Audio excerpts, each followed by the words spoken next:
Saya persilahkan kepada Pak Arif. Dipersilahkan, Pak.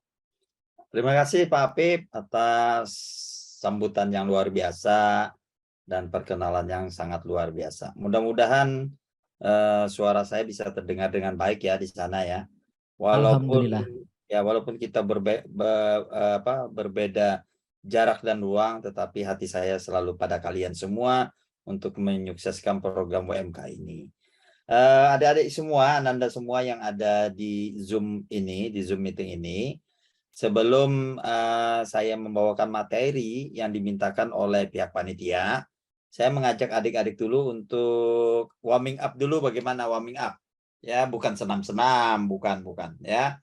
Warming up-nya kita mulai. Saya mohon izin share screen ya, Pak Apip ya. Oke. Silahkan, Pak. Oke, warming up-nya nih. Mohon Ananda semua mempersiapkan HP-nya. Ya. Sudah bisa siapkan HP-nya? Ayo teman-teman siapkan HP-nya sambil on cam nih. Ya.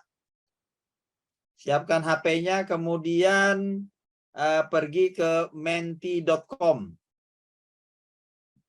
Oke, menti.com. Kemudian masukkan kode 42224840. Oke, ini yang on cam juga sangat sedikit sekali nih ya. Ini pada ketiduran atau bagaimana nih? Ya, baru 2 orang yang masuk. Kalau udah masuk ya silakan dikasih lope-lopenya ya. Lope-lopenya ditekan. Ya. Ini kita bisa lihat Pak Apip baru 8 orang dari 106 170 ya. Oh, udah 200 nih, udah 200 peserta. Ya, kita tunggu. Kita tunggu yang ini ada hadiahnya ya Pak Apip. Untuk sementara hadiahnya doa dulu, Pak. Oh, doa. Semoga Nanti murah habis rezeki, ini Pak. hadiahnya umroh ya. Nanti Iya. habis ini hadiahnya umroh. Ya, pertama doa, habis itu nanti ditutup dengan umroh. Ya. Amin, amin. Oke. Saya tunggu, ini baru 30%, 25%. Ya, naik terus angkanya. Ayo yang lain kalau bisa webcam-nya dibuka, on cam-nya dibuka juga akan sangat menarik. Saya bisa melihat daripada saya hanya bertatapan dengan foto saja. Ya, tidak kelihatan ini pakai jilbab atau tidak, atau lagi jangan-jangan sedang mandi dan lain sebagainya ya. Oke, masih 78, baru mencapai 50% ya. Oke, kita tunggu. Kita tunggu beberapa menit lagi sampai mungkin ini ada koneksinya yang terhalang. Ada yang masih belum bisa? Jadi buka browsernya, kemudian tulis menti.com, kemudian gunakan kode 422, duanya 3 kali, 4840. 112, apa kita tunggu semuanya atau langsung saja Pak Apip? Terserah Pak Arif. Jalan? Terserah, Bagaimana? Pak. Saya serahkan kepada Pak Arif. Kalau nunggu Oke. semua boleh. Lanjut Oke, juga lebih baik, Pak. kita tunggu beberapa menit lagi ya. Baik. Sementara nunggu kita kasih lope-lope dulu ya, Pak.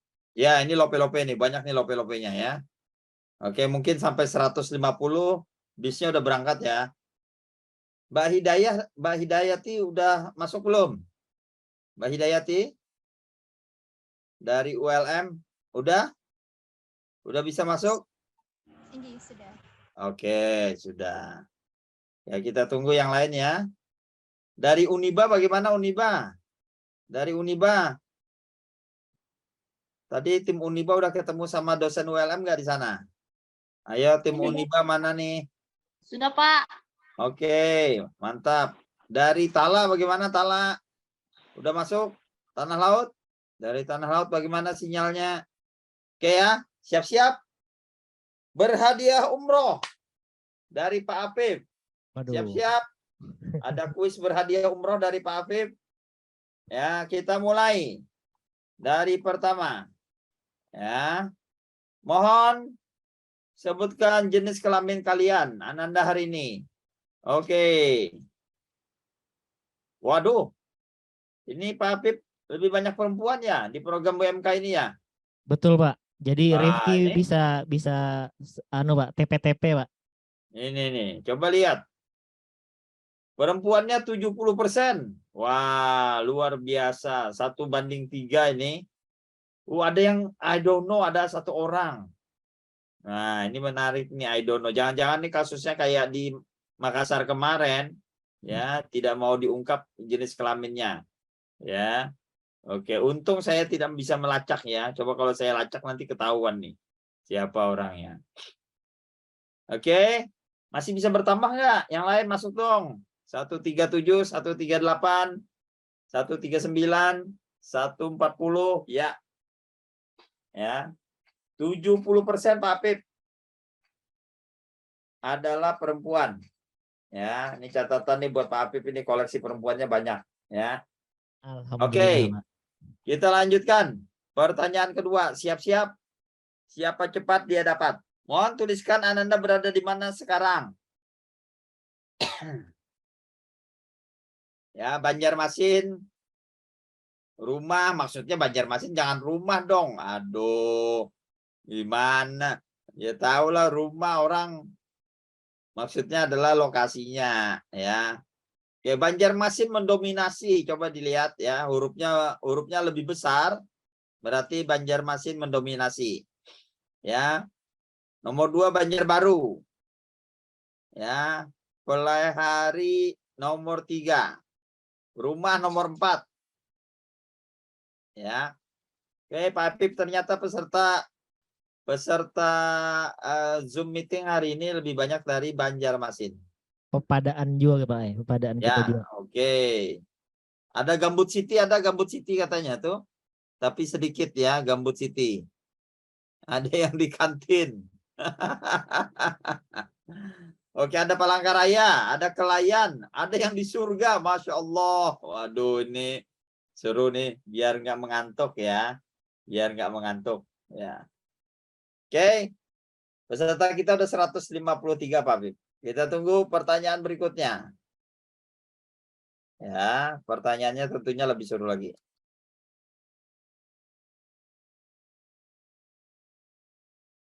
Ya, ini avatar kalian ya.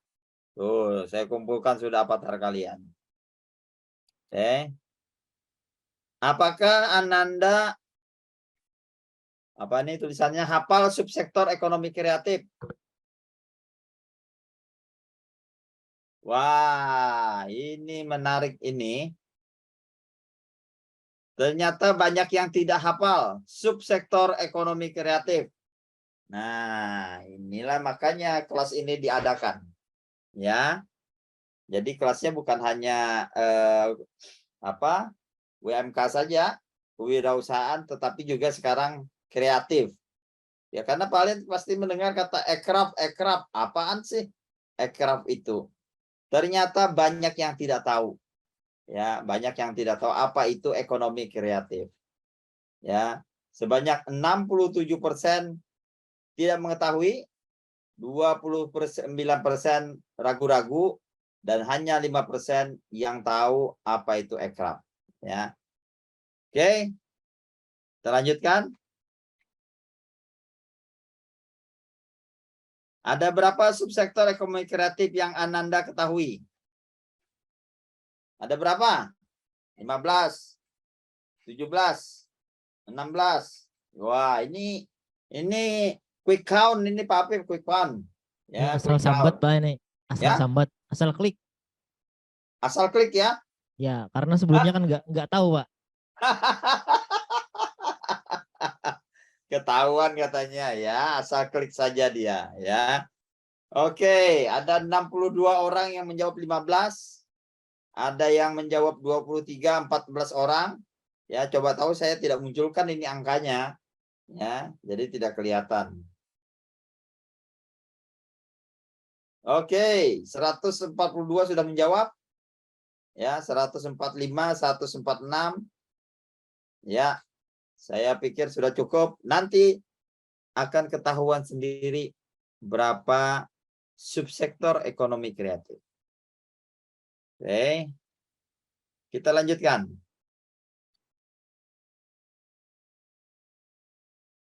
Subsektor ekonomi kreatif apa yang lebih menonjol di daerah Ananda? Ya, karena banyak yang tidak tahu, pasti banyak yang sembarang aja nih menjawab. Fashion, wow, ada nih. Pariwisata, kuliner, kopi, petroleum, perikanan. Maaf Pak, belum tahu. Wah, ini jujur bagus nih. Ya. Oke ya. Baru 41 orang yang menjawab. Kuliner, pariwisata, fashion, kuliner, kopi, ekspor, tambang. Oke, videografer. Nggak tahu. Belum tahu Pak. Startup. Pariwisata air terjun, seni musik, kearifan lokal, fashion, ya, perkebunan, kuliner, kuliner lagi, ya, berjualan, oke, fashion week, wisata, sepertinya kuliner, berarti ini dia tidak yakin, ya, tadi ada tulisannya ragu-ragu kan, oke, batu akik, wow, ada batu akik juga, ya, perikanan dan pariwisata, tambang, belum tahu, ya, kuliah. Ada yang punya pentol. Wow. Wah, ini cantik ini pentol ini ya. Ini bagian pencucukan ya, sukanya mencucuk ya, mencucuk pentol. Oke. Kopi, wisata, local wisdom, kuliner, bakso. Oke, 144 yang menjawab. Ya, ini betul atau tidaknya nanti kita akan lihat. Ya, next. Sebutkan contoh produknya. Ya, bagi yang tidak tahu tidak perlu menjawab. Yang bagi tahu saja apa kira-kira. Amplang, tas keranjang, sasirangan. Oke, wah seru ya. Ya, sangat seru nih. Roti pisang, amplang, minyak goreng, pantai, kue tradisional. Oke, baru 47 orang. 56. Soto Bang Ahmad. Wah. Jadi lapar ini. Ya, jadi lapar. Oke, beras, dodol, bensin bersubsidi. Oke, seblak, kue apaan? Ya. Oke. Wadah cincin. Ya. Wah, ini menarik ya. Menarik. Nanti apakah betul atau tidak? Nanti kita akan lihat.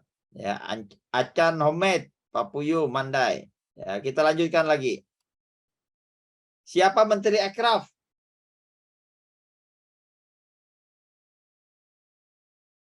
Ayo. Wah, tahu dah dia. Tidak tahu. Masya Allah, tidak tahu. Waduh. Wapian, Masya Allah. Waduh. Ya. Pak Anu. Wah, ini. Kalau saya tanya, siapa member NTXI? Atau siapa member BTS? Tahu nggak? Tahu ya. Pasti dijamin tahu. Om Uno. Wah, ini ada anak manakannya di sini ya. Enak nih. Ya. Mas Menteri. Mas Menteri itu, Mas Menteri, kalau Mas Menteri itu identik dengan Menteri Pendidikan. Ya. Pak Nadiem itu Menteri Pendidikan. Yang betul adalah Sandiaga Uno. Wah, ini yang nggak tahu ini saya cukup miris. Kudet. Ya, dia kurang update. Ya. Oke, ini ada lagi Pak Ginanjar katanya. Waduh, bahaya nih. Ya, Pak Ginanjar adalah gubernur ya Jawa Tengah. Ya. Oke, Erick Thohir. Salah ya. Yang betul adalah Sandiaga Uno. Ya, Sandiaga Uno. Terima kasih Mbak Dita. Oke, terakhir. Oh, terima kasih. Ya, kita berikan aplaus untuk kita semua. Oke. Ya, ini supaya kalian jangan mengantuk. Ya. Jadi ada exercise yang namanya adalah menggunakan Mentimeter. Oke. Oke. Sekarang saya akan membawakan sebuah materi yang sudah dimintakan oleh panitia, ya. yang berkaitan dengan aircraft. Ya, saya siapkan dulu materinya. Bentar. Sudah kelihatan? Terlihat Sudah. sudah. Ya. Oke, semoga sudah kelihatan dengan baik. Oke, Ananda semua, kalian mengambil wirausaha merdeka, WMK ya. Nah, kewirausahaan itu identik dengan salah satu mata kuliah yang ditawarkan di setiap fakultas. Ya, setiap fakultas itu sekarang wajib untuk mengadakan mata kuliah yang namanya kewirausahaan. Tinggal bagaimana materi itu dihantarkan, yang tentunya berbeda-beda antara disiplin ilmu yang ada. Tetapi pada intinya adalah dia ingin menciptakan para wirausaha muda, para wirausahawan, para entrepreneur yang tidak lagi tergantung menjadi pegawai. Ya, jadi selepas dari perguruan tinggi, ujung-ujungnya tidak mengharapkan menjadi pegawai melulu, ya, tetapi menjadi wirausaha muda. Nah, di sini saya akan mengajak Ananda semua menjadi lebih detail lagi, ya, menjadi wirausaha, tetapi wirausaha yang berkaitan dengan industri kreatif. Ya, industri kreatif itu seperti apa sih? Ya, mengapa aircraft itu sekarang menjadi kata magic, ya, kata yang menyihir, ya, kata yang selalu didengungkan oleh pemerintah, baik itu provinsi, kota, kabupaten, ya, bahkan para praktisi bisnis. Nah, oleh karena itu tidak ada salahnya kalian untuk memperhatikan mata kuliah yang bukan mata kuliah sih, pengetahuan yang saya sampaikan pada hari ini. Tentunya akan memperkaya hasanah kalian. Karena kalian sendiri tidak tahu apa itu aircraft dan lain sebagainya. Oleh karena itu tepat ya kalian berada di Zoom meeting ini. Dan tentu saja buat mereka yang tidak menghadiri sesi ini akan sangat rugi karena mereka harus belajar sendiri. Oke, apa lanjutkan dulu. Outline presentasi kita pada hari ini adalah tentang aircraft, ya, ekonomi kreatif.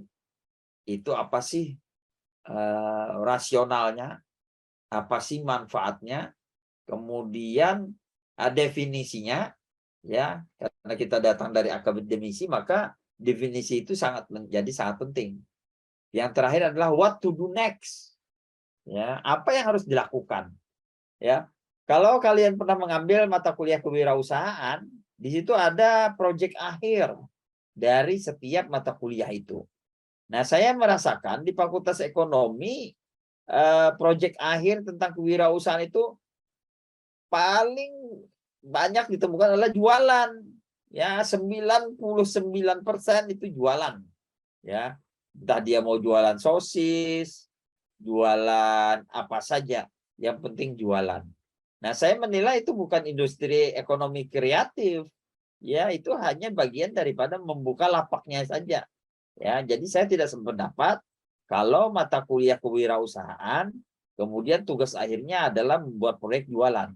Ya, saya mengajak mereka semestinya menjadi membuat proyek yang berdasarkan kreativitas. Ya, seperti apa itu nanti kita akan pelajari.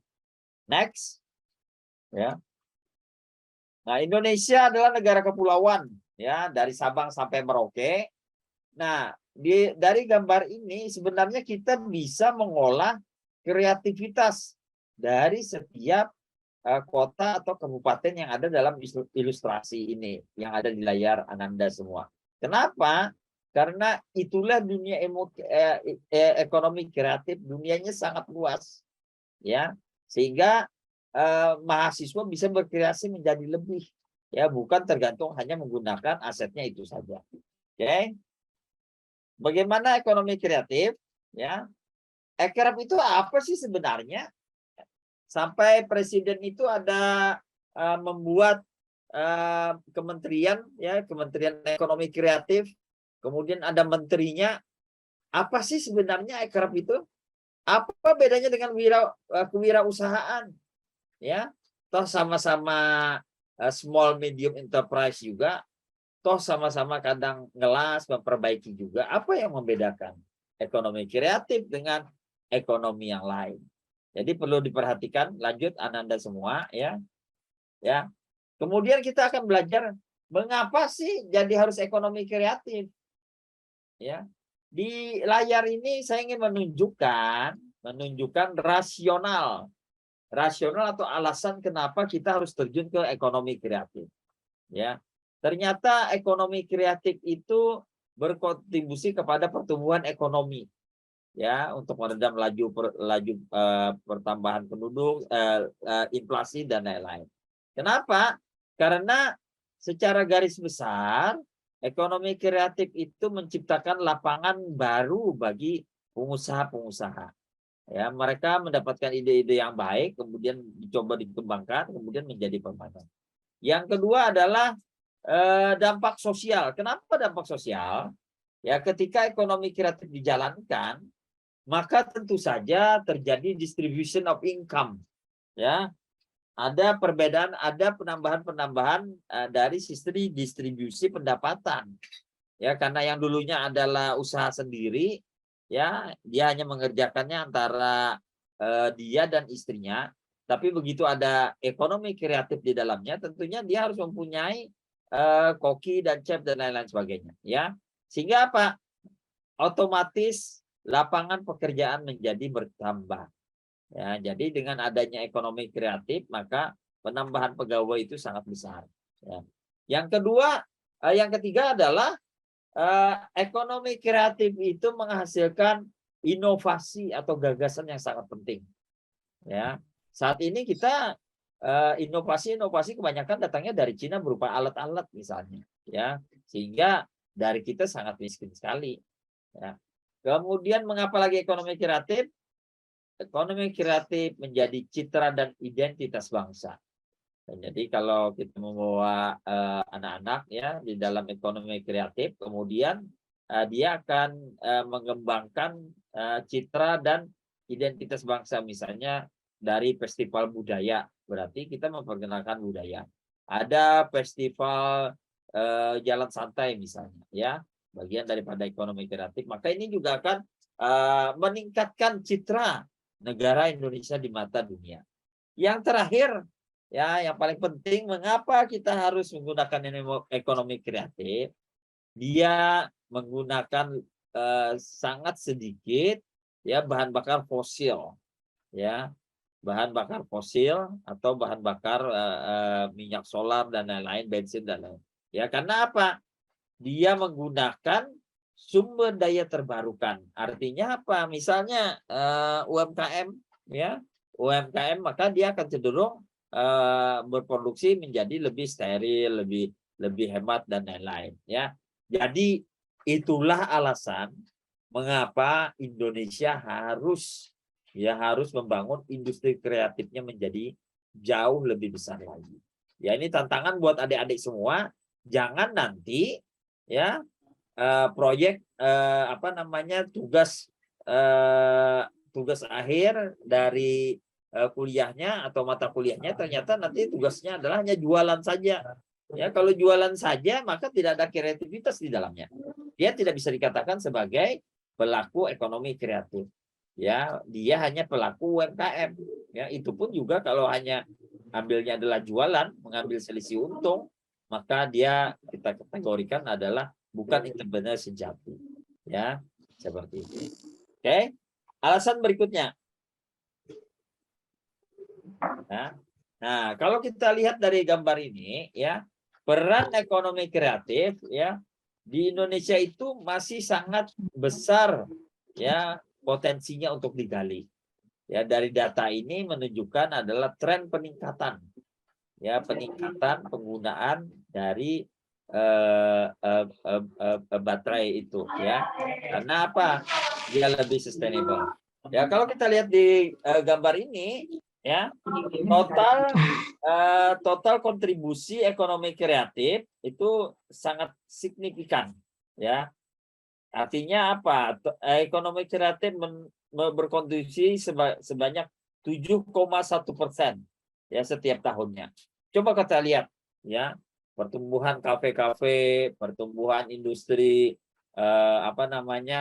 pernak-pernik ya, pernak-pernik jam dan lain sebagainya, itu bisa menciptakan lapangan pekerjaan baru ya, sehingga sekali lagi ekonomi kreatif sangat layak untuk dipelajari ya, karena dari data-data ini menunjukkan bahwa ekonomi kreatif itu berkontribusi terhadap pertumbuhan ya masyarakat Indonesia. Oke, kita lanjutkan. Kalau ada pertanyaan silahkan saja ya, langsung ya, silahkan saja. Oke, apa sih ekonomi kreatif itu sebenarnya? Ada yang tahu nggak apa itu ekonomi kreatif? Silahkan open mic. Ya, apa itu ekonomi kreatif? Ayo. Ada yang tahu ekonomi kreatif? Ada yang tahu ekonomi kreatif? Ayo, mana nih suaranya? Di tempat saya sedang hujan nih. Ada Pak, ada. Silakan. Kayak online shop mungkin Pak, kayak Shopee, kayak Lazada, kayak itu. Oke. Seperti itu ya. Oke, ada lagi yang lain? Ada lagi yang lain? Kawasan Banjarmasin Tempo dulu, Pak. Kawasan Banjarmasin Tempo dulu. Ya, itu adalah kawasan ekonomi kreatif. Ya. Salah satu kawasan ekonomi kreatif, ya, di mana kalau kalian yang datang ke wilayah itu melihat industri ekonomi kreatif bergeliat di sana. Itu jelas sekali. Ya, jelas sekali. Sekarang ada lagi yang lain? Contoh-contohnya? Ayo.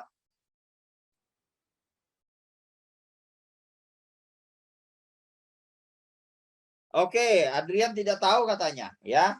Kalau tidak tahu makanya kalian harus datang ke kelas ini, ya.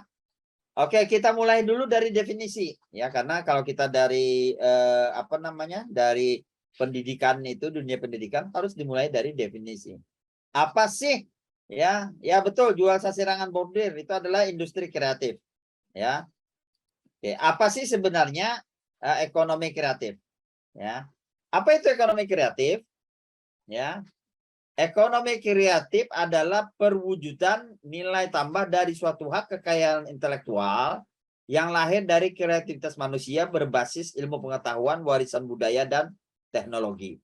Ya, ini di rancangan undang-undang Ekraf. Jadi sesuatu yang ide muncul, ya, kemudian mempunyai nilai tambah, ya, sehingga bisa mendatangkan peluang ekonomi. Minum kopi itu biasa aja, minum kopi itu biasa, ya. Tetapi ketika kopinya dibuatkan hal-hal yang unik, ada bergambar wajah Anda dan lain-lain, itu ide kreatif, ya, maka dia termasuk sections dari kulineri, ya, di dalam ilmu di dalam dunia Ekraf, ya. Oke, setelah kita mulai dari apa itu ekonomi kreatif, ya, kita coba lagi next, ya. Pengertian yang lain adalah Ekraf itu adalah suatu konsep, ya, suatu konsep untuk mewujudkan pembangunan ekonomi yang berkelanjutan berbasiskan kreativitas. Jadi kalau dia jualan, ya, jualan saja, ngambil baju di Tanah Abang, kemudian jualan di Banjarmasin, ya itu hanya jualan saja, ya, tidak ada kreatifnya di situ, ya, itu hanya UMKM yang mengambil selisih untung saja, ya, selisih untung karena orang tidak tahu channelnya berbelanja di toko yang murah, ya, di Tanah Abang, ya, tidak ada kreativitas di dalamnya, ya. Jadi orang-orang yang konon kabarnya dalam bahasa Banjarnya adalah pembalantikan, maklar, ya kan, kemudian pengambil untung dari hanya bicara, ya, maka itu sangat miskin akan dunia kreativitasnya.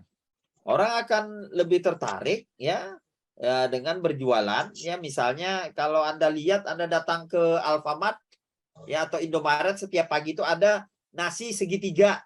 Pernah lihat nggak? Nasi segitiga, di depan Alfamart.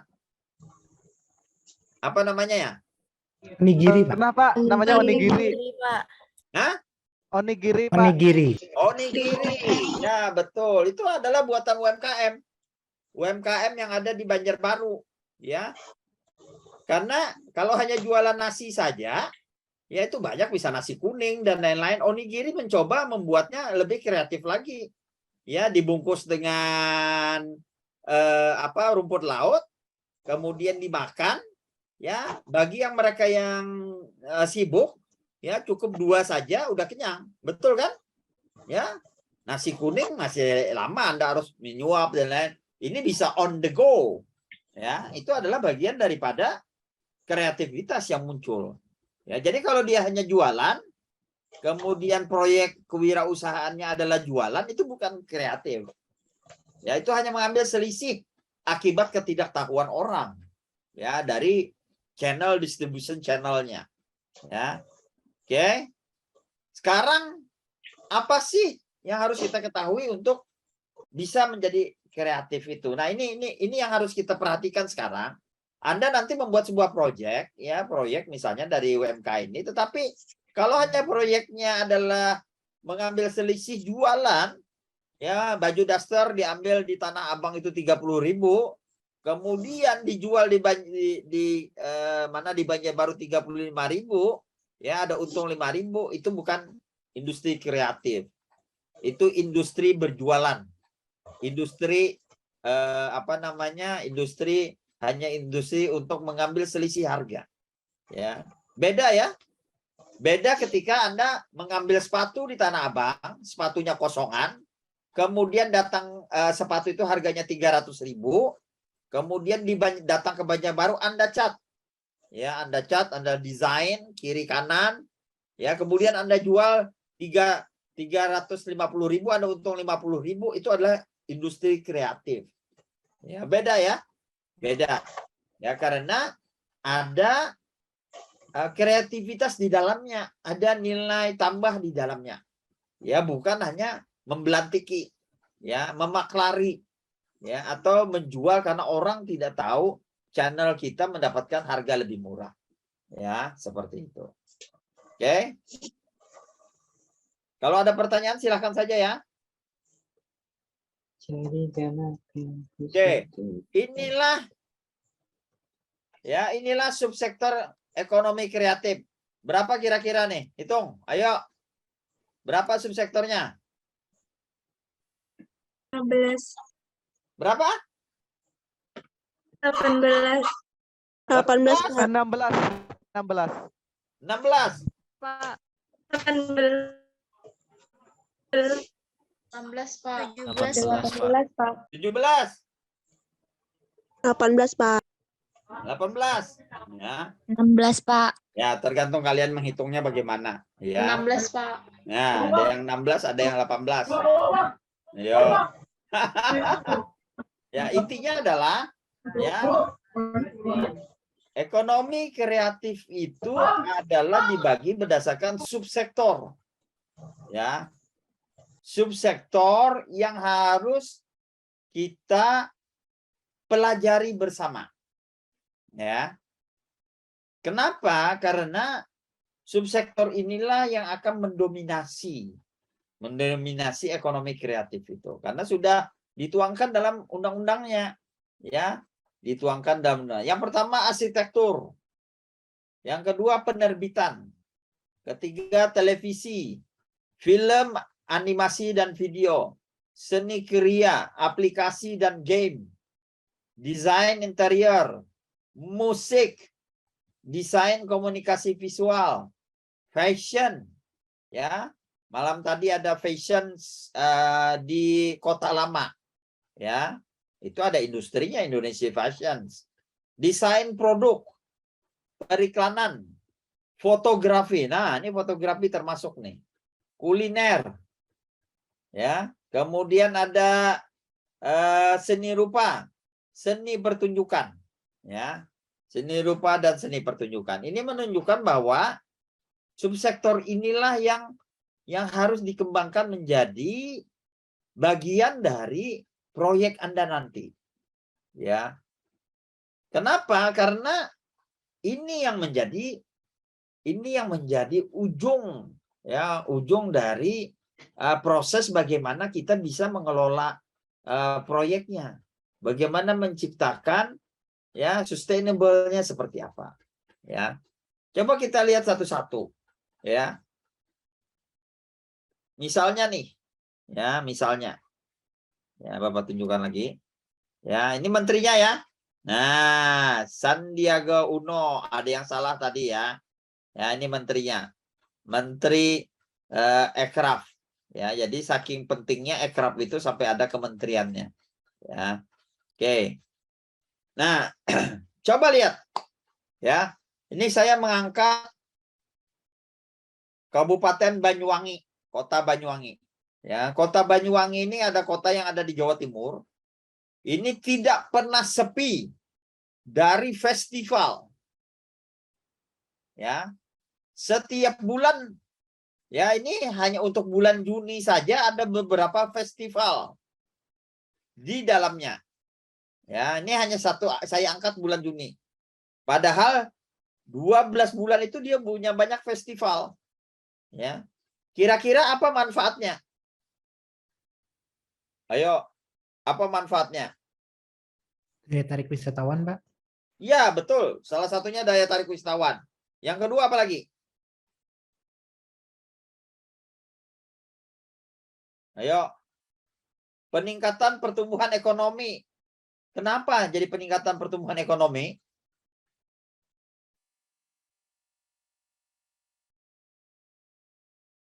Ayo. Ya. Karena di dalam festival biasanya pasti ada kayak stand-stand jualan, terus juga dari sisi ekonomi kreatifnya pertunjukan-pertunjukan seni, budaya dan sebagainya itu juga salah satu yang mendorong untuk meningkatnya ekonomi kreatif. Oke, bagus. Ada lagi? Terjadinya transaksi jual beli. Oke, ada lagi? Untuk mengenalkan produk-produk ekonomi kreatif, Pak. Betul. Ya, ada lagi? Yang lain? Menunjukkan kreativitas bangsa. Ya, ada lagi. Wah, ini kalian udah pada cerdas semua nih. Ya. Kita simpel saja. Kita simpel saja. Pernah tidak kalian mendengar yang namanya Banyuwangi Fashion Week? Pernah dengar? Banyuwangi Fashion Week. Ya. Baru ini. Oke, nanti di googling ya. Banyuwangi Fashion Week. Ya, jadi di Banyuwangi itu ada event, ya, event dia mengadakan karnival baju-baju, ya, baju macam-macam, ya, itu mendatangkan wisatawan mancanegara dan wisatawan lokal. Ya, datang ke Banyuwangi untuk foto-foto, untuk memoto desain orang yang sedang memakai baju itu yang diadopsi oleh beberapa daerah di Indonesia termasuk di Kalimantan Selatan, ada Sasirangan, Festival Week dan lain sebagainya. Ketika orang melihat festival itu datang dari berbagai penjuru Indonesia, mereka akan stay di hotel, stay di homestay, ada stay di tempat keluarganya dan lain sebagainya. Ya, dia akan berbelanja, dia akan membayar hotel, dia akan menggunakan Grab, dia akan makan siang, makan malam, beli oleh-oleh dan lain-lain. Inilah yang menggerakkan perekonomian di Banyuwangi. Ya. Dari kota kabupaten yang tidak terlalu maju sekarang menjadi sangat modern, ya, penuh dengan kegiatan dan lainnya. Nah, inilah yang saya maksudkan bahwa ekonomi kreatif itu tumbuh untuk membangkitkan perekonomian di masyarakat. Ya. Coba bayangkan ya, ada festival jagoan tani. Ngapain lagi jagoan tani itu difestivalkan? Ya. Di Kalimantan Selatan orang mengatam itu atau memanen beras itu kita bisa jadikan festival. Ya, karena mungkin saja kaum milenial seperti Anda itu tidak tahu caranya memotong padi yang tradisional, pakai silet begitu, ya. Bikinlah festival yang baik, datanglah orang, ya, ribuan orang untuk cara memotong festival, cara memotong padi misalnya, festival memotong padi, ya. Tiket ke Banjarmasin jadi sulit dicari, kemudian lagi apa lagi, ya, hotel, dia berbelanja dan lain-lain. Inilah ilmu kreativitas dibangun. Tapi untuk apa tadi?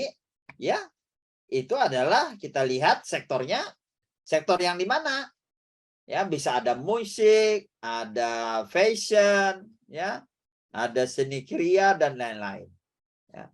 Ini yang harus diketahui bahwa setiap subsektor ini sangat dominan, ya, ya, sangat dominan dan mudah untuk diaplikasikan, ya, di dalam ekonomi kreatif, ya. Jadi jangan proyek UMK-nya adalah jualan, ya. Ya, seperti itu. Jualan cilok misalnya, ya kan, walaupun ada kuliner tapi kuliner yang lain. Ya, kuliner yang keren, ya. Ya, misalnya kulinerannya adalah kulineran tentang apa namanya, masakan khas tradisional dan lain-lain. Oke. Kita lanjutkan. Ya, ini contoh ya. Contoh bagaimana ekonomi kreatif itu bisa mendatangkan pendapatan, ya, untuk mensejahterakan masyarakat. Oke, kita lanjutkan. Nah, ini juga menarik nih. Game dan aplikasi. Ini adalah subsektor yang sangat sedikit di Indonesia. Ya, coba kalau kita lihat data di tahun 2016 ya, menunjukkan bahwa hanya 3,5% saja orang yang bekerja di dunia industri game dan aplikasi. Ya. Pernah tidak kalian terbayang, ya, kalian main PUBG, main Mobile Legend. Kemudian pernah tidak kalian terbayang kalau ternyata hasil, ya, duit dari Anda membeli token Mobile Legend, token untuk membeli apa tadi PUBG itu dan lain-lain sebagainya, game aplikasi online itu adalah dikirim ke luar Indonesia. Ya, karena pengembang aplikasi itu dari luar negeri. Ya. Akibatnya apa? Devisa Indonesia itu tergerus. Ya. Devisanya tergerus tanpa ada melihat barang yang terjadi. Pertukaran barangnya tidak ada. Ya, kalau kita mengekspor batu bara, oke, ada barangnya. Kalau kita mengimpor, misalnya mengimpor dari luar negeri sepeda Brompton, ya, ada hasilnya. Ini mengimpor apa? Ya, mengimpor token. Ya, Anda membayar kepada developer games. Ya, seperti itu yang dimiliki oleh perusahaan-perusahaan asing. Ya. Ya, Anda merasa karena bayarnya rupiah seolah-olah itu adalah di Indonesia, padahal tidak. Nah, ekonomi kreatif di bidang industri games dan aplikasi ini sangat miskin. Ya. Sangat miskin pelaku utamanya. Nanti akan saya putarkan bagaimana aplikasi ini ternyata bisa merubah kehidupan masyarakat banyak. Ya, nanti Bapak putarkan. Ya, oke, kita akan lihat. Ya, ini saya akan mencoba membedah beberapa subsektor ekonomi kreatif supaya kalian mempunyai pencerahan. Ya, mau kemana nanti? Next, ya. Ini juga nih animasi. Ya, industri animasi itu sangat berkembang. Ya, tetapi apa? Pemainnya sangat sedikit. Anda tahu Ipin dan Upin itu sebenarnya adalah pengembangnya dari Indonesia. Tetapi karena tidak ada yang melirik di Indonesia, akhirnya perusahaan Malaysia membelinya dan akhirnya jadilah seperti itu. Ya, dibeli oleh Malaysia dan besar. Ya, sangat disayangkan. Ya, akhirnya sudah mulai pengembang animasi, ya, pengembang genre animasi hadir di Indonesia, tetapi saya bilang pemainnya sangat sedikit. Ya, contohnya Banjarmasin saja, ada tidak yang penggiat animasi? Tidak ada. Ya, kalau aplikasi mungkin ada, tapi animasi, ya, film dan animasi. Oke. Nah, ini seperti ini. Ini bisa mendatangkan kekayaan bagi Anda ketika film animasi ini menjadi berkembang. Ya, pertanyaannya, adakah di kota Ananda semua? Yang dipikirkan adalah hanya bagaimana kalau jualan misalnya lumpia, ya, jualan bakpao, jualan kentang spiral, kemudian es boba, teh tai, ya kan seperti itu. Ya, coba dong kalau mulai berpikir bagaimana menggunakan subsektor itu sebagai tujuan. Ya, subsektor sebagai tujuan. Oke. Kita lanjutkan. Nah, ini di festival di Sulawesi Selatan misalnya. Ya. Festival di Sulawesi Selatan yang menggambarkan betapa pentingnya dunia kreatif. Ya, ada musik, ada pertunjukan, ada pakaian, ada makanan, ya, yang akan membangkitkan perekonomian, ya, yang ada di Sulawesi Selatan. Ya, kita lihat lagi, ya. Nah, pertanyaannya untuk Anda, what to do next? Saya mengajar mata kuliah kewirausahaan sudah beberapa semester ini. Tetapi sangat sedih. Karena apa? Proyek-proyek yang dikerjakan oleh para mahasiswa itu ya hanya bersifat yaitu tadi hanya sebagai maklar, hanya sebagai pembelantikan, hanya sebagai menutupi kesenjangan orang lain tidak tahu, ya, tidak tahu informasi di mana membeli sebuah produk itu. Ya, akibatnya apa? Akibatnya ya dia tidak kreatif. Ya. Dia hanya tahu mengambil untung selisih saja. Ya, yang dikerjakan bersama-sama dengan kelompoknya misalnya. Saya sudah mengencourage mereka, ya, bahwa coba dong kewirausahaannya digabungkan dengan industri kreatif. Ya, tentunya akan menjadi lebih besar. Ya, karena apa? Karena ketika industri ekonomi kreatif itu menjadi lebih besar, maka kesejahteraan masyarakat akan menjadi banyak. Ya. Pertanyaannya adalah, sudahkah kita memiliki sumber daya seperti itu? Orang-orang yang kreatif, talent-talent yang mempunyai visi untuk kreatif. Ya. Ini menjadi catatan untuk Anda, di mana banyak di kelas ini saja ekonomi kreatif saja belum tahu apa itu ekonomi kreatif. Iya kan? Apa itu sih? Bagian daripada apa? Ya, aircraft itu. Padahal di luar sana di Pulau Jawa, ya, orang sudah berbondong-bondong menciptakan startup yang berbasiskan ekonomi kreatif. Nanti akan saya tunjukkan, ya, bagaimana ekonomi kreatif itu dikawinkan dengan teknologi menghasilkan inventory yang sangat luar biasa. Oke, next, ya. Nah, dari gambar piramida ini menunjukkan, ya, menunjukkan bahwa kunci utama untuk lahirnya para kreatif creator itu adalah melalui lembaga pendidikan dan pelatihan. Ya, universitas salah satunya. Ya, SMK salah satunya. Kenapa? Karena di mereka lah muncul ide-ide kreatif itu. Ya. Contohnya adalah bagaimana SMK misalnya dia bekerja, dia adalah SMK di multimedia. Ya. Maka tentu saja dia akan menciptakan sebuah startup atau perusahaan di bidang multimedia, yaitu misalnya tadi animasi. Ya. Belajar kecil-kecilan membuat animasi dan lain sebagainya. Dia di SMK multimedia, kemudian dia ya tentu saja bisa bekerja di bidang fotografi karena belajar editing dan lain-lain.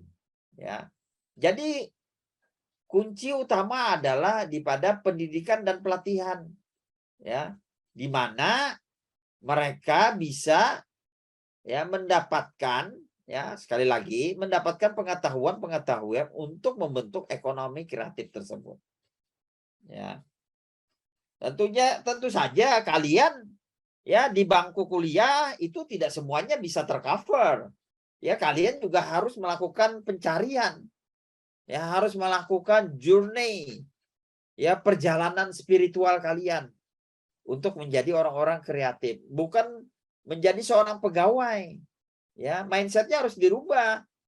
Ya, kalau mindsetnya pegawai, maka ya dia lulus ingin cepat-cepat menjadi pegawai. Tapi kalau dia lulusnya adalah menjadi entrepreneur, ya entrepreneur yang di bidang kreatif. Ya, di kelas Anda akan diajarkan bagaimana kewirausahaan, bagaimana membuat bisnis model, bagaimana pemasaran dan lain sebagainya. Tetapi apabila dia tidak kreatif, maka yang muncul adalah bisnisnya adalah bisnis as usual. Ya, oke. Masih satu slide lagi. Tantangan ekonomi kreatif, ya, di Indonesia dan di Kalimantan saat ini adalah yang pertama tantangan industri dalam negeri, yaitu seperti pembajakan dan lain sebagainya. Ya, misalnya animasi, aplikasi, ya, itu bisa dibajak, ya, bisa ditiru dan di-cloning. Ya, akibatnya apa? Akibatnya ekonomi kreatif tidak akan bisa berkembang. Yang kedua adalah tantangan dari pembiayaan. Ya, pembiayaan sebagai kata kunci dalam sini untuk memperluas usaha dari para pelaku ekonomi kreatif. Misalnya begini, dia adalah lulusan SMA, SMK, multimedia. Ya, dia talent untuk membuat iklan, talent untuk membuat digital animasi misalnya. Tetapi dia harus mempunyai alat yang canggih, misalnya komputer yang mumpuni, kemudian yang kuat untuk rendering dan lain sebagainya. Tetapi bank tidak mau meminjamkan, ya, akibatnya dia tidak mempunyai modal, ya, sehingga industri kreatif yang dia geluti tidak akan bisa maksimal.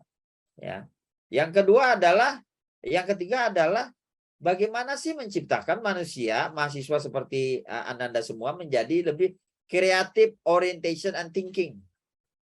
Ya. Bagaimana menciptakan ide-ide kreativitas yang bermanfaat, ya, bagi manusia. Pernah tidak terbayang bahwa misalnya aplikasi yang Anda bangun, ya, aplikasi adalah bagian daripada Ekrab, itu ternyata mempermudahkan Ananda semua untuk melakukan pekerjaan rumah misalnya. Ya, aplikasinya. Ya, tentunya tidak perlu lagi asisten rumah tangga akibat daripada aplikasi tersebut. Ya. Jadi ini adalah salah satu kunci bagaimana kreativitas itu harus dimunculkan.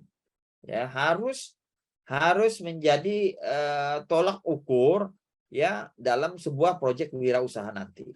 Yang terakhir adalah pendidikan berbasiskan kompetensi. Ya.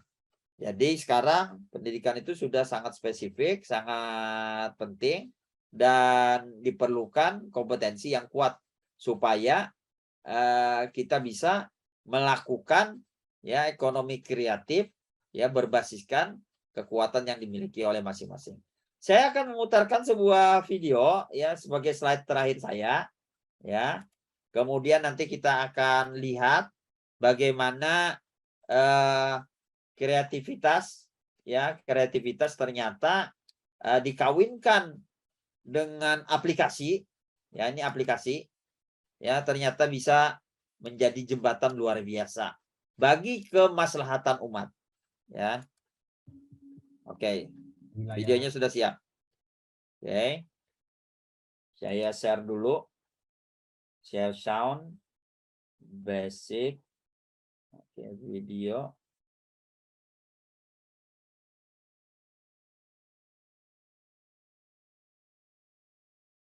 Oh, tidak mau. Oke. Mohon ditonton ya.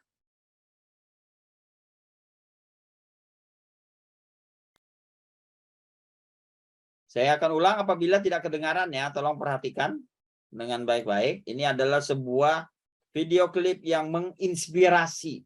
Sangat luar biasa. Ini adalah mahasiswa, 3 orang mahasiswa dari Balikpapan. ya, satu orang dari Balikpapan, satu orang dari Pandeglang, kemudian satu orang dari Bandung kalau tidak salah. Ya, mereka berterjun di dalam dunia kreatif yang namanya aplikasi. Oke, mudah-mudahan kedengaran. Udah kedengaran suaranya? Wilayah Indonesia ini 70%-nya Kedengaran? merupakan wilayah perairan. Selain itu juga wilayah Indonesia adalah wilayah kepulauan, memiliki garis pantai yang begitu panjang, dan itu merupakan potensi yang tinggi untuk maritim Indonesia.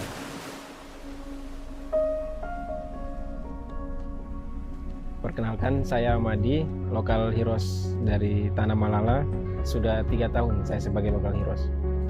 LH itu biasanya sehari-hari kita transaksi dengan nelayan Aruna. Jadi biasanya setelah nelayan kembali dari melaut, itu kita ada penimbangan hasil. Biasanya setiap nelayan bawa hasil tangkapan, kita timbang, terus kita catat. Sekarang Aruna punya aplikasi namanya Aruna Heroes. Nah, kita catat, nanti ada proses bisa pembayaran langsung melalui printer Bluetooth-nya. Memang awalnya susah-susah juga, apalagi saya kan bukan asli Tanah Malala, saya pendatang. Tapi yang saya sadari bahwa kita di sini masih Indonesia, kita hadir untuk tujuan yang baik. Ada keyakinan saya bahwa akan ada hal-hal baik untuk kita juga. Semenjak saya ditempatkan di Tanah Malala, belum ada transaksi di Tanah Malala. Jadi nelayan di Tanah Malala ini harus menyeberang pulau untuk transaksi hasil tangkapannya mereka. Nah, dengan hadirnya Aruna di Tanah Malala sendiri membantu akses nelayan pada hal tersebut. Jadi nelayan tidak perlu jauh-jauh lagi mengeluarkan bahan bakar, dan juga Aruna hadir di Tanah Malala membantu dalam hal market untuk hasil tangkapan nelayan. Selain itu Aruna juga kompetitif masalah harga. Ya, harganya lebih tinggi dibandingkan yang lain. Masalah sampah, kami selalu sampaikan dan edukasi kepada nelayan Tanah Malala bahwa tidak boleh membuang sampah di laut. Dimana kita tahu bahwa laut itu adalah rumah ikan. Jadi kalau rumahnya sudah kotor, artinya ikan juga tidak akan betah tinggal di situ lagi. Itu akan berdampak pada jumlah penangkapan nelayan itu sendiri, dan pendapatan pun akan berkurang. Tangkapan nelayan Tanah Malala itu sendiri bisa terjual bahkan sampai ke luar negeri, dimana dengan adanya market yang luas, harga pun kompetitif untuk nelayan, sangat-sangat kompetitif. Secara tidak langsung dapat meningkatkan pendapatan nelayan Tanah Malala itu sendiri. Harapan saya kepada nelayan Indonesia secara umum, mereka lebih bijak menggunakan alat tangkap yang ramah lingkungan, tidak merusak ekosistem laut, sehingga generasi kita ke depannya bisa menikmati hasil tangkapan laut seperti sekarang ini. Dan semoga Indonesia bisa kembali jaya di dunia kemaritiman.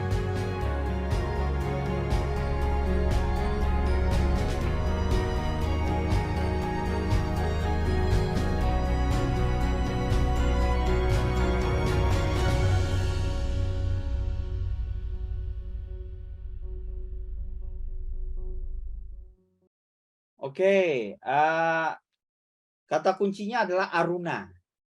Jadi ada sebuah startup itu bergerak di bidang aplikasi.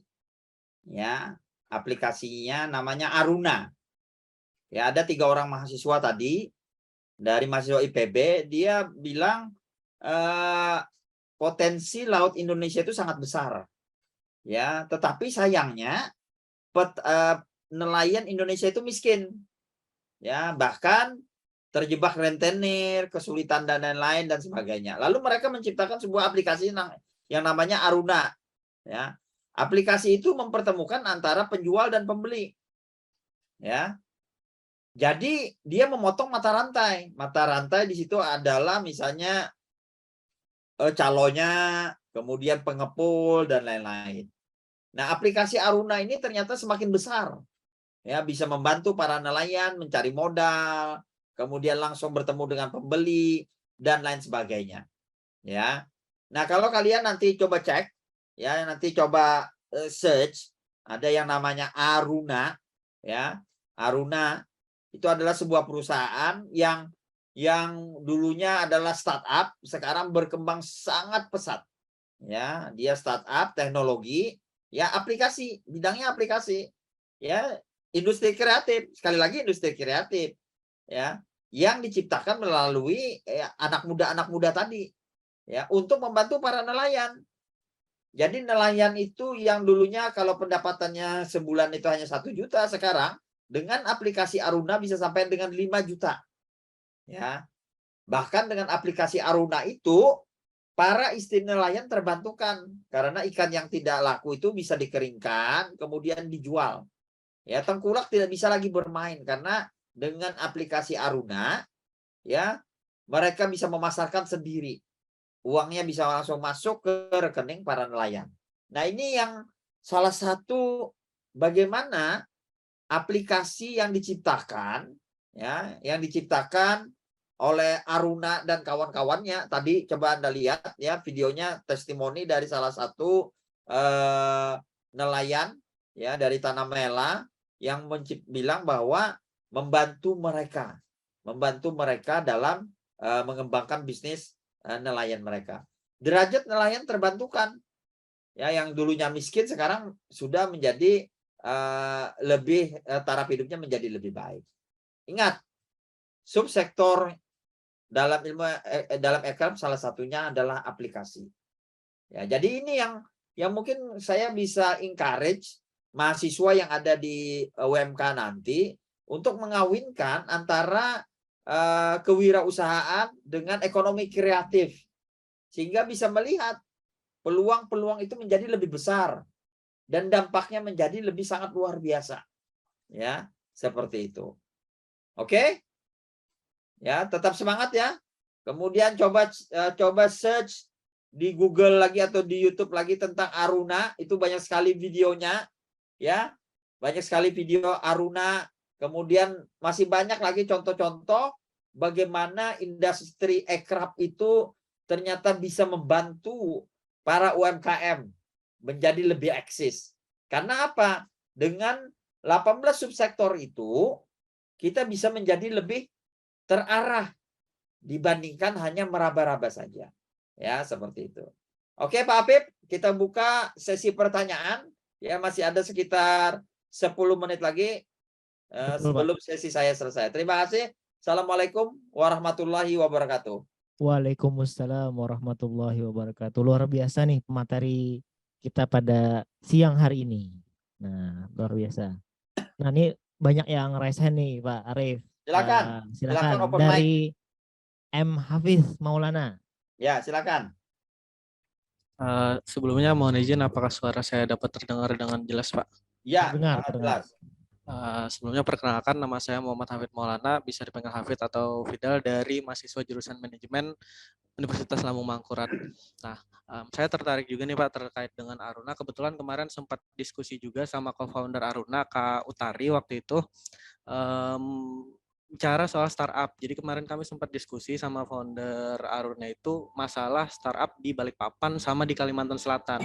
Jadi kita di Kalimantan Selatan itu kan Pak ada beberapa nih yang mewadahi startup kayak Startup Borneo, terus juga kayak Borneo Startup Foundation kayak gitu. Tapi untuk fasilitas pengembangan startup di Kalimantan Selatan itu masih tidak semasif ketika di Balikpapan, Mak.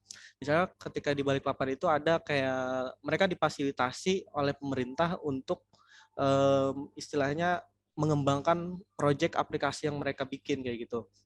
Sedangkan di Kalimantan Selatan yang kita lihat bahwa sekarang ekonomi kreatif yang nampak muncul sekali adalah fashion sama kuliner.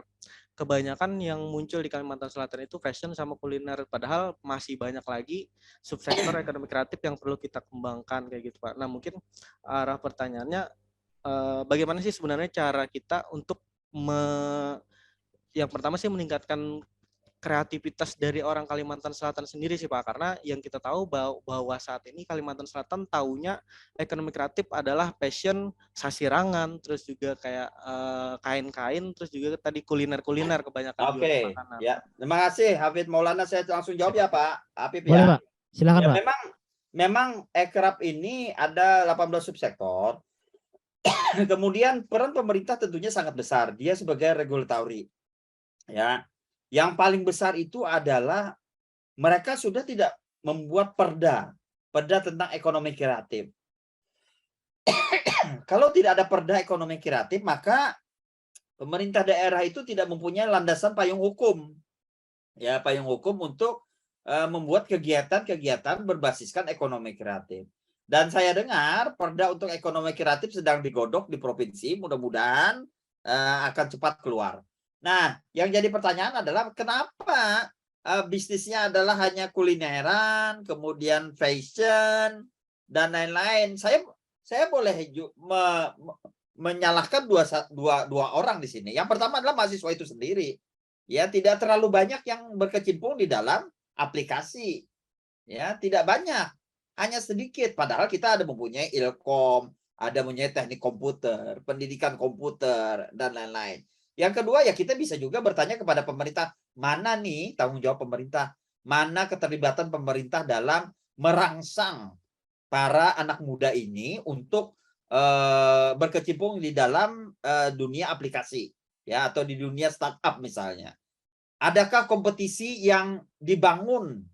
Adakah misalnya idea competitions? Ya? Adakah misalnya business competitions yang diselenggarakan oleh pemerintah melalui dinas-dinasnya untuk merangsang para anak muda ini berpikir untuk menghasilkan ekonomi kreatif di bidang-bidang tersebut, startup misalnya, startup teknologi, belum ada. Karena mereka masih belum melihat potensi itu. Karena potensi untuk Aruna itu saja baru kelihatan setelah 5 tahun, 3 tahun. Beda dengan industri fashion. Hari ini digeber, besok bisa dibikin. Hari ini dibikin, besok bisa dijual. Iya kan? Dampaknya sangat cepat. Nah ini, jadi memang kita tidak bisa menyalahkan semuanya. Mari kita anak muda yang ada di UMK ini juga mulai berpikir keras. Bagaimana jangan nanti proyek UMK-nya adalah yaitu tadi ya jualan. Ya, jangan nanti proyeknya adalah hanya sebagai maklar. Jangan nanti proyeknya adalah sebagai dropshipan, ya kan? Jangan sampai seperti itu. Bikinlah yang menarik karena ada 18 subsektor, ya. Begitu Pak Apip. Terima kasih Pak Mas Hafid ya. Saya sangat mendukung. Saya salah satu konsultan di pemerintahan untuk bidang ekonomi kreatif. Ya, jadi akan saya masukkan saran-saran Anda, kegalauan Anda ya tentang ekrab ini. Ya, terima kasih. Baik, terjawab ya Mas Hafid ya. Oke. Selanjutnya ada Mas Zaki nih. Silakan Mas Zaki. Izin bertanya Pak, sebelumnya perkenalkan nama saya Muhammad Zaki Zaidan dari Program Studi Sosial Ekonomi Perikanan, Fakultas Perikanan dan Kelautan Universitas Lambung Mangkurat. Pertanyaan saya di sini adalah bagaimana sih cara kita make money di startup yang awal kita bikin itu Pak? Kan gini, salah satu contoh perusahaan besar sih, bukan startup, seperti Starbucks yang sebenarnya itu adalah perusahaan finansial berbasis jualan kopi. Mengapa saya menyebutnya begitu? Karena di Starbucks itu mereka menerapkan sistem membership yang dimana membership itu kita diwajibkan untuk top up sebesar sejumlah tertentu, kemudian untuk dibelanjakan ke kopi, dan dari membership tersebutlah si Starbucks itu mendapatkan revenue-nya yang paling besar dibandingkan jualan kopinya, Pak. Nah, sebagai startup pemula, bagaimana cara kita memodal bisnis kita untuk make money gitu, Pak? Oke, terima kasih Silakan, Muhammad Pak. Zaki. Ya, terima kasih ya. Ini yang paling jago ini sebenarnya Pak Apip ya. Dia sudah belajar tentang bisnis model canvas ya. Beliau sudah belajar bisnis model canvas. Nanti harus ikut kelas mentoringnya Pak Apip ya. Jadi kenapa Starbucks itu menjadi sangat dominan ya, sangat dominan ya, di Banjarbaru ada, di Banjarmasin ada, bahkan gerainya sudah ribuan di Indonesia. Ya, Anda rela membayar kopi harganya 60.000, 61.000 ya, ukuran yang besar. Ya karena apa? Value yang didapatkan dari kopi itu sangat besar ya. Value yang Anda dapatkan dibandingkan Anda minum kopi di Office Kopi, Hello Coffee. Value yang dia tawarkan itu sebanding dengan lebih besar daripada cost yang Anda keluarkan. Makanya Anda tergila-gila dengan Starbucks, ya kan? Beli tumblernya, beli lainnya, bayar membershipnya. Karena apa? Ketika seseorang mendapatkan value atau nilai yang lebih besar daripada biaya yang dia keluarkan, maka dia akan lebih suka itu. Nah, pertanyaannya adalah startup Anda menawarkan value apa kepada konsumen? Ya, startup Ananda ini sudah menjawab permasalahan apa? Ya, jadi membangun sebuah startup itu harus ada permasalahan yang dijawab. Aruna tadi menjawab permasalahan dari para nelayan. Ya, jadi permasalahan apa yang dijawab dengan munculnya startup itu? Kami mempunyai tenan. Ya, tenannya di inkubator bisnis teknologi, aplikasinya adalah Sobat Masjid. Ya, Pak Afif ya, ada Sobat Masjid ya. Betul, Pak. Nah, itu Sobat adalah Masjid. salah satu tenan dari inkubator bisnis teknologi. Ya. Sobat Masjid ini dilatih oleh inkubator bisnis teknologi untuk menemukan bisnis model. Ya, dia menjawab apa? Ya, apa fitur yang ada di dalam itu yang sehingga konsumen itu menjadi apa ya, permasalahannya terjawabkan. Ya, di Starbucks itu orang bukan minum kopinya yang terjawabkan, tetapi adalah flexingnya yang terjawab. Iya kan? Anda taruh, saya ingat waktu itu Starbucks baru buka di Banjarmasin, ya, taruh satu tangan di depan, dipoto gelasnya, ya kan, dipoto ya seperti ini ya, dipoto, namanya ada di foto ya, flexingnya seperti itu, iya kan? Tuh. Ya, nama kopinya saja Anda mungkin tidak hafal. Ya. Tetapi itulah ya value-nya seperti itu. Nah, sekarang ya Sobat Masjid itu menawarkan apa Pak Habib? Saya lupa. Kepada usernya. Kemudahan untuk mengakses kajian, Pak. Informasi kajian masjid. Ya. Kemudian segala sesuatu yang berbau masjid ya. Betul, Pak. Jadi orang tidak susah lagi ya. Nah, seperti itu. Jadi masalah apa yang sudah dipecahkan melalui startup Ananda? Apabila masalah itu sangat urgent, penting, kemudian mengena kepada konsumen, mereka tidak akan ke lain hati. Ya, seperti itu. Oke, kita lanjut Pak Apip. Betul. Ada yang perempuan enggak? Ada Pak. Ini Pak. Mungkin ini bisa jadi penanya terakhir nih Pak. Oke.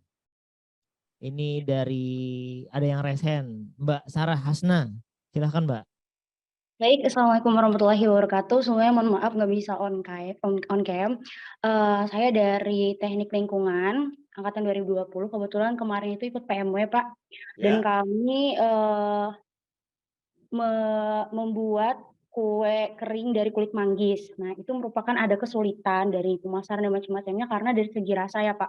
Karena kita pakai kulit manggis yang notabene dia itu rada pahit-pahit kayak gitu Pak. Nah, padahal kan ini lumayan kreatif ya daripada limbah-limbah buah manggis hanya berserakan, apalagi kalau musiman Pak itu sangat bau dan apa, makanya kita jadikan kue kering. Namun pas dimasukkan ke pangsa pasar banyak yang kenapa jadi rasanya seperti ini, seperti ini.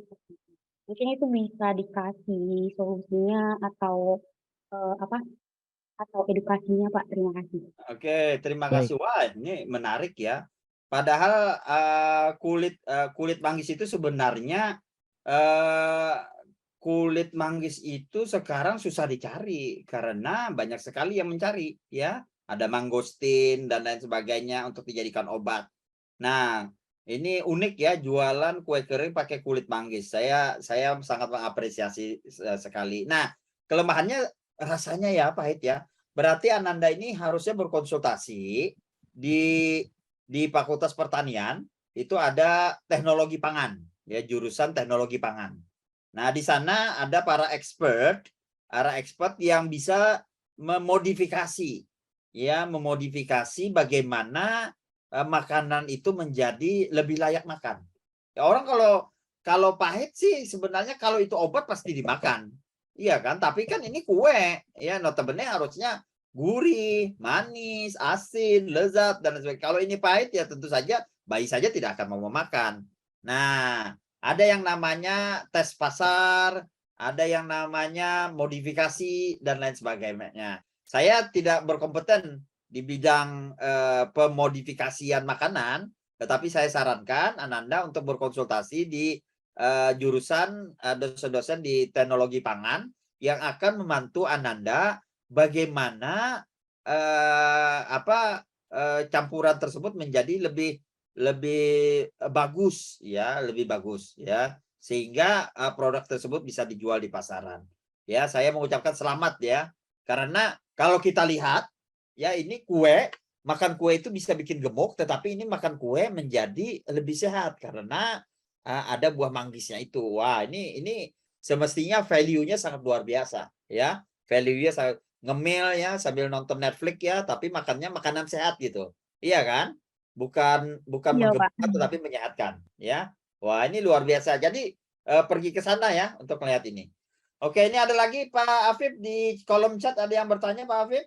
Betul Pak. Nah Ya, silakan. sebelum saya bacakan pertanyaannya Pak, bagi rekan-rekan yang ada di sini jangan lupa absen ya. Itu sudah saya share link absensi Oke. pada siang ini. Mungkin saya akan izin membacakan Pak. Permisi Ya. Pak, izin bertanya. Saya Eltina dari FKIP ULM. Saya punya usaha yang menuangkan kearifan lokal Kalsel ke dalam produk plakat fiberglass. Namun yang menjadi kendala adalah saat ingin memasarkan produk karena kebanyakan saat ini orang-orang lebih memilih plakat yang terbuat dari akrilik yang dilaser. Nah, saya ingin meminta saran sebaiknya bagaimana, Pak? Nah, kemudian karena produk saya belum umum dikenal di Kalimantan. Oke, wah ini juga menarik ya. Saya belum pernah melihat ya, produk plakat fiberglass. Biasanya kalau kita dapat oleh-oleh atau souvenir itu plakatnya dari akrilik ya, Betul, Pak. cantik dan lain sebagainya. Ya nanti tolong di show ke kami ya. Mungkin bisa jadi tinan kita nanti Pak Afif ya, untuk Betul, kita Pak. bantu pemasarannya seperti apa. Karena produk itu baru sehingga perlu mengedukasi pasar. Ya pasar itu harus diedukasi. Ya salah satu cara mengedukasi pasar adalah ikut pameran, promosi dan lain. Kelemahan dari UMKM itu adalah dia tidak mau berpromosi. Ya kan? Dia tidak mau berpromosi. Padahal promosi yang murah sekarang Instagram misalnya. Wah, itu sudah sangat efektif sekali ya untuk mengenalkan produk baru seperti ini, karena ketika seseorang berpindah dari produk yang mereka nyaman ke produk yang baru itu ada perjuangan. Ya, ada perasaan khawatir ya, apalagi mereka sudah nyaman dengan akrilik cantik dan lain sebagainya. Ketika dia pindah ke fiberglass, apa keuntungannya, apa kelebihannya? Nah, itu harus diedukasi pasarnya ya, harus dijelaskan dulu melalui iklan, harus dijelaskan dulu proses pembuatannya dan lain sebagainya, sehingga mereka menjadi tertarik ya. Kalau itu masih bagusan akrilik, orang tidak akan melirik tapi fiberglass. Jadi harus ada apa sih benefitnya? Apakah bisa emotional benefit, design benefit, ya kan, dan lain sebagainya. Jadi masih banyak yang bisa diobok-obok ya untuk memasarkan produk tersebut ya. Bisa kalau pemasarannya bisa ke marketplace, bisa online, bisa Instagram dan lain-lain. Tapi yang kita harus yakin dulu, ini produknya memang bisa bersaing tidak, iya kan? Artinya memang produknya unggul tidak, ya seperti itu. Ya seperti itu Pak Pep. Betul, Luar Pak. biasa ini pertanyaannya. Betul. Nah, ini sepertinya banyak produk Pak dari anak-anak UMK ini Pak. Ya. Nah, Oke. nanti kita ada expo ya teman-teman ya di Ya akhir. nanti kita akan coaching nanti ya. Nah, betul. Nanti juga ada coaching langsung dari Pak Arif. Ya. Nah, mungkin ada yang masih bertanya nih. Nggak ada ya Pak ya? Ada lagi? Ya. Sepertinya tidak ada ya. Ada yang Sepertinya resen? tidak ada Pak. Ada yang Oke. resen nggak ada Pak. Ya, Oh, tidak terima ada. kasih Pak Pep. Nggih, sama-sama Pak. Mungkin materinya sudah bisa dipahami dengan baik dan jelas Pak. Karena sangat interaktif Pak. Dari awal kita dibuka Pak Arif dengan pertanyaan dulu, survei terhadap peserta, kemudian slide yang sangat menarik juga. Pak Arif, pertama kalinya nih Pak di UMK yang slide-nya sekreatif itu Pak. Oke, terima kasih. Oke, baik. Mungkin ini dulu hari ini sesi kita berakhir. Mungkin besok ada flyer yang akan di-share oleh panitia. Stay tune saja sama grup Telegramnya ya rekan-rekan ya. jangan lupa isi daftar hadir. Room meeting ini juga akan saya close, saya tutup. Mungkin 5 menit lagi akan saya tutup.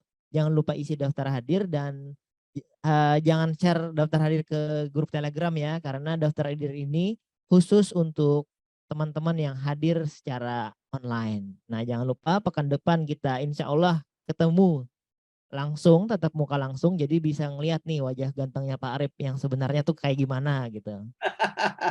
Terima kasih. Nah, oke, baik. Mungkin itu kita akhiri. Mohon maaf dari kepanitiaan apabila ada salah kata atau segala macamnya. Mohon maaf juga kepada Pak Arif, seadanya kita memfasilitasi seperti ini, Pak. Oke, sudah luar biasa. Ya, Siap, Pak. mudah-mudahan kita bisa bertemu ya. Siap, siap. Nah, luar biasa nih, harus tukeran kontak sama Pak Arif nanti kalau ketemu. Ya, siap. Barangkali diajak Pak Arif ke luar negeri nanti. Terima kasih, terima kasih. Baik, mungkin itu saja saya akhiri dengan wabillahi taufiq wal hidayah. Wassalamualaikum warahmatullahi wabarakatuh. Waalaikumsalam warahmatullahi wabarakatuh. Terima kasih, Mas. Terima kasih banyak.